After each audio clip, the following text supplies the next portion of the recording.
This is the walkthrough video for PCTC 24-25, round 1, Pathfinder question 5, happy numbers. So here we're given 10 numbers, and following these funky rules, we need to figure out how many of them are happy. So first off, let's input our 10 numbers in a list comprehension. So we're doing input for I in range 10, and bear in mind we're inputting them as a string, so we're not turning them into an integer.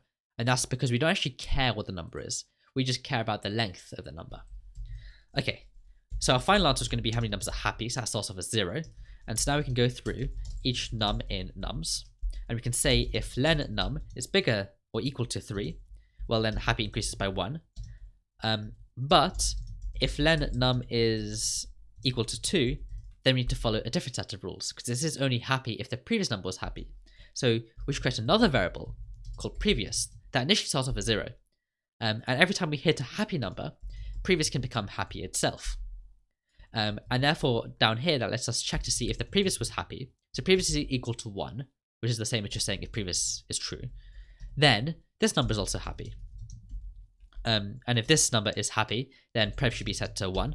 But of course we've kind of already checked for that up here, so there's no point of saying that there. And if previous isn't happy, then I guess you don't really do anything. And finally, on the outer if else statements, if the length of that original number is 1, so it's not bigger than 3 and it's not 2, and it's 1, then we need to ensure we set prev to 0 to indicate that that's an unhappy or sad number. And finally, we can just print off the amount of happy numbers that we had.